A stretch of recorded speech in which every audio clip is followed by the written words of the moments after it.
The soft sound of wedding bells echoed through the grand banquet hall of Rosewood Estate, a place known for hosting the most elegant weddings in town. White roses decorated the entrance, fairy lights hung from every corner, and a romantic melody floated in the air. Guests dressed in their finest clothes chatted excitedly, waiting to witness the marriage everyone had been talking about for weeks, the union of Emma Carter and Daniel Hayes. Emma, a plus-size woman with a warm smile and a heart full of kindness, had always believed in fairy tale love. She had spent her entire life proving to herself that beauty wasn't defined by size, and she carried that belief with confidence. Today, she was ready to marry the man she loved, a man she thought loved her back. Inside the bridal suite, Emma stood in front of a full-length mirror. Her white gown flowed elegantly, its lace sleeves highlighting her soft skin and the shimmering veil adding a touch of magic. Her best friend Mia adjusted the crown on her head. "You look breathtaking, Emma," Mia said softly, admiring her friend with pride. Emma's eyes sparkled, though a hint of nervousness lingered. "Do you think Daniel will like it?" she asked, smoothing the gown at her waist, a habit she had from years of insecurity. Mia placed a hand on her arm. "Daniel should be the luckiest man alive today. If he can't see that, he doesn't deserve you." Emma smiled and hugged her. She wanted to believe that love was stronger than appearances, that Daniel chose her because he saw her heart, not her size. But a small part of her had noticed Daniel changing in the last few weeks. He had become distant, picking on her weight, her food, her clothes, and even her laugh. Still, Emma convinced herself it was just pre-wedding stress. Meanwhile, in the groom's lounge, Daniel adjusted his tie nervously in the mirror. Unlike Emma, his doubts weren't about himself, they were about her. His friends stood around him laughing and drinking. "Bro, are you seriously going to marry her?" one of them, Rick, asked with a snicker.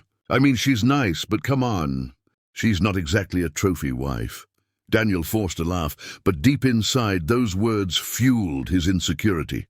He had always cared too much about people's opinions. He wanted admiration, status, and acceptance, and his friends constantly reminded him that Emma wasn't the ideal bride society admired. "It's a bit late to change your mind now," another friend joked. "But imagine what people will say when they see you two standing together in pictures." Daniel's pride twisted painfully. He wanted to be the man who did the right thing, but his ego battled with his cowardice.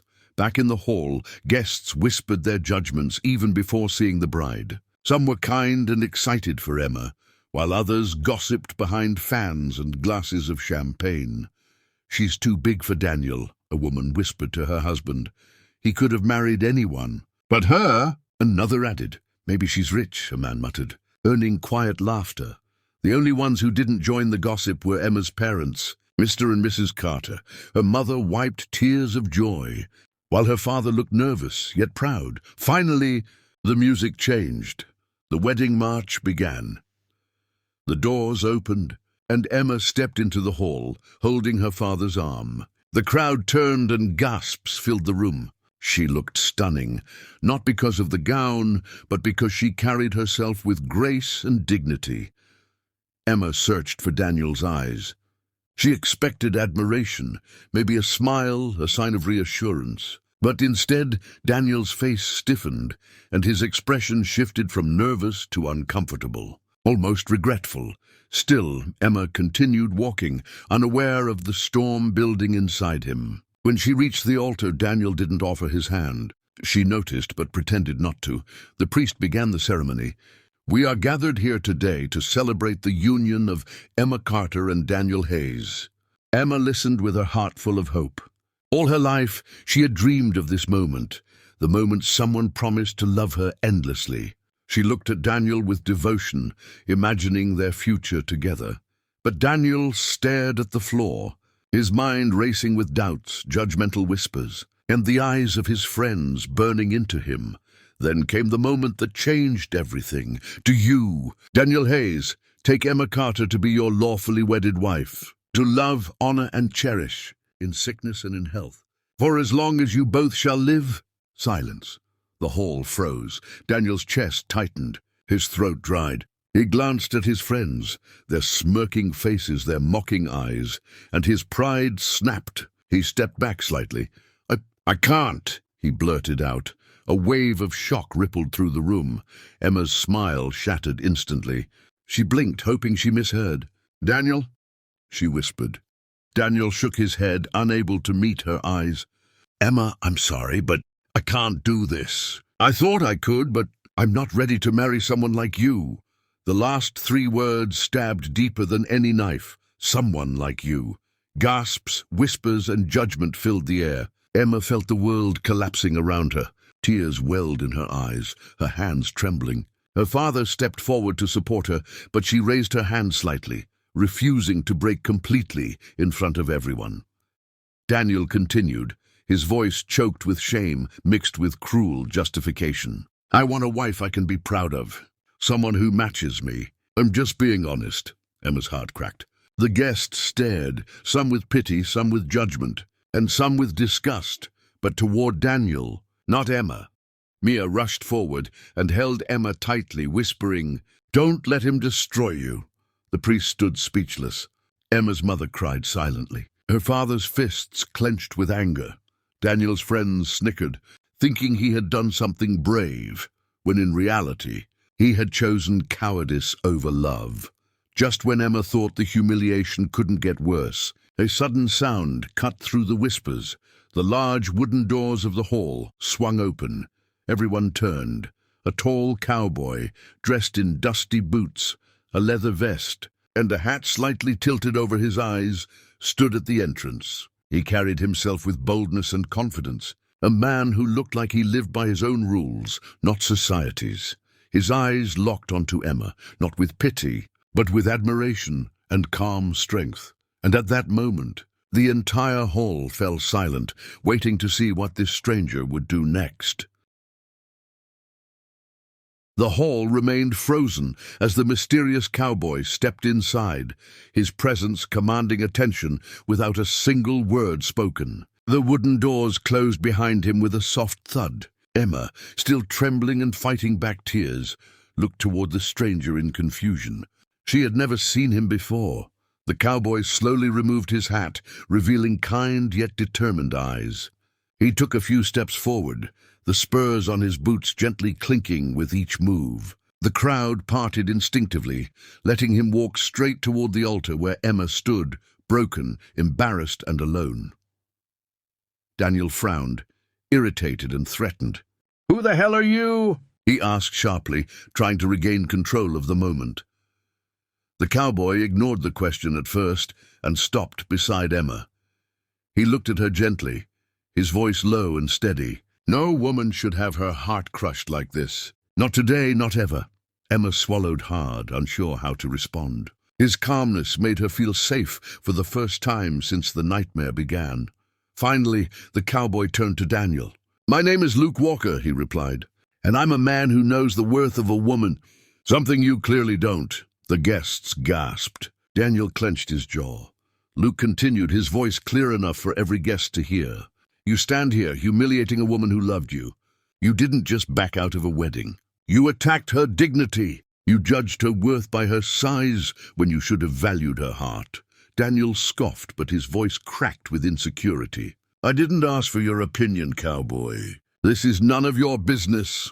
Luke stepped closer, his calm eyes now sharp with conviction. When a man publicly tears down a woman to feel bigger, it becomes everyone's business. Several guests nodded quietly. Even those who had judged Emma earlier now felt ashamed. Emma lowered her gaze, still unable to gather her voice. Her mother held her father's hand tightly, praying someone would restore their daughter's dignity. Luke faced the guests and spoke with sincerity.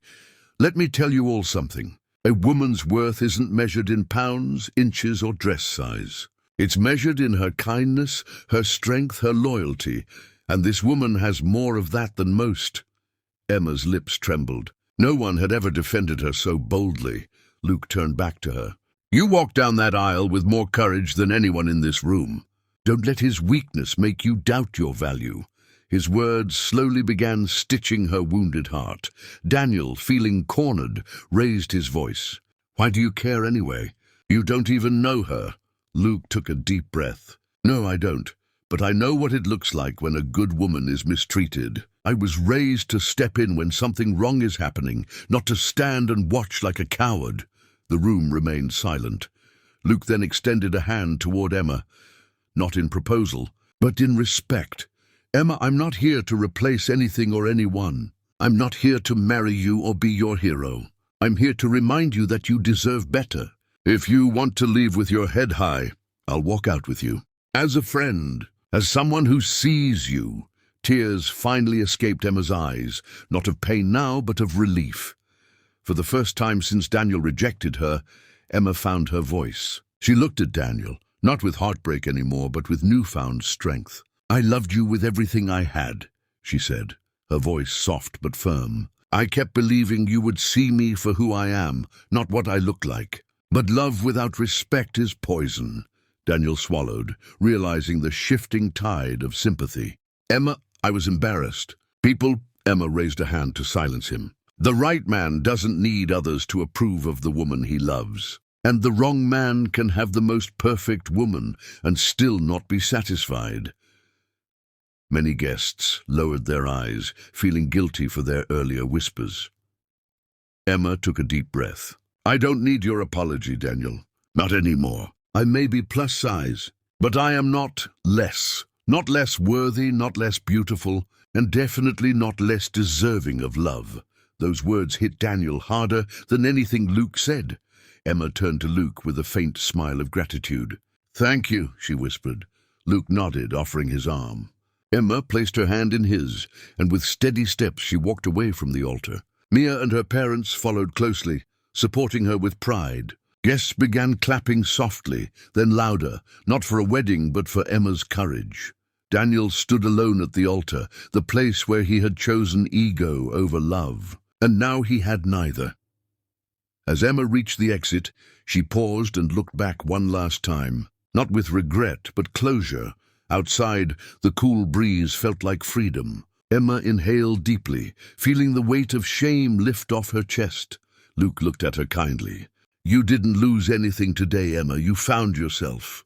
Emma smiled genuinely for the first time. "I thought today would be the end of my story," she said softly. "But maybe it's just the beginning." Luke nodded. "Painful moments often start the best chapters." Emma's father stepped forward. "Young man, we don't know how to thank you." Luke simply tipped his hat. "I didn't do it for thanks. Any decent human would step in." Emma's mother hugged her tightly. "Let's go home, sweetheart." As they walked toward the parking area, Mia whispered, "Are you okay?" Emma nodded. "I am now." Before leaving, Emma turned to Luke again. "I hope life brings someone into your world who sees your heart just as clearly as you saw mine." Luke gave a warm smile. "Maybe it just did." Emma blushed lightly. But instead of feeling shy or insecure, she felt valued. They exchanged a final kind glance before parting ways, knowing that even if their paths never crossed again, the moment had changed both of their lives. Because sometimes a stranger walks into your story not to stay forever, but to guide you back to yourself.